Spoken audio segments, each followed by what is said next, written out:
नमस्कार, मैं आपके साथ विभा उपाध्याय और आप देख रहे हैं न्यूज़ 18 बिहार झारखंड का डिजिटल प्लेटफॉर्म। 21 अगस्त की रात ग्रेटर नोएडा के सिरसा गांव से आई एक खबर ने पूरे देश को जैसे हिला कर रख दिया।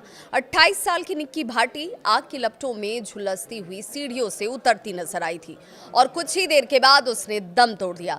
शुरुआत में मामला दहेज हत्या से जुड़ा हुआ लग रहा था, लेकिन जैसे जैसे तफ्तीश का दायरा आगे बढ़ा, परतें खुलती गई, सच्चाई और ज्यादा रहस्यमय होती चली गई। आखिर निक्की के आखिरी शब्द क्या थे? क्या ये हत्या थी या फिर हादसा था?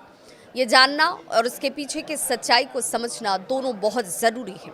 ये घटना 21 अगस्त गुरुवार की रात की है। निक्की की मौत की खबर उसके परिवार तक तब पहुंची जब उसकी बहन कंचन ने एक वीडियो को शेयर किया। वीडियो में साफ नजर आ रहा था कि निक्की के शरीर में आग लगी है और वो सीढ़ियों से उतर रही है। कंचन, जो खुद निक्की की जेठानी है, उसका यह आरोप है कि निक्की के पति विपिन ने उस पर ज्वलनशील पदार्थ डाला और लाइटर से आग लगा दी। यही बात निक्की के छोटे बेटे ने भी कही। कंचन का कहना है कि अपनी बहन को जलते हुए देखकर वो बेहोश हो गई और आरोपी परिवार मौके से फरार हो गया। लेकिन इस केस की गुत्थी यहीं खत्म नहीं होती है। जैसे जैसे पुलिस की जांच आगे बढ़ी, नए नए खुलासे सामने आने लगे। सबसे बड़ा सवाल ये आया कि विपिन के चचेरे भाई देवेंद्र की तरफ से सवाल जो रखा गया वो चौंकाने वाला था। देवेंद्र का ये कहना है कि उसने निक्की को अस्पताल पहुंचा और उस दौरान निक्की बस एक ही बात कह रही थी, मुझे घुटन हो रही है, मुझे पानी दो। देवेंद्र ने यह भी दावा किया कि घटना के वक्त तो विपिन घर पर था ही नहीं, बल्कि पास की दुकान पर वो खड़ा था।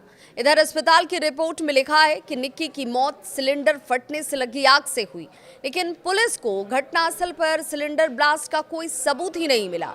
उल्टा उन्हें एक ज्वलनशील पदार्थ का डिब्बा और लाइटर जरूर मिलता है। इतना ही नहीं, सीसीटीवी फुटेज में उस समय विपिन को घर के बाहर दुकान पर खड़ा हुआ भी देखा गया। अब सवाल ये उठता है कि क्या ये वास्तव में दहेज हत्या है या फिर कोई हादसा जिसे अब हत्या का रंग दिया जा रहा है। निक्की की आखिरी मांग थी पानी, मगर उसके परिवार का ये दावा है कि वो आखिरी दम तक न्याय चाहती थी।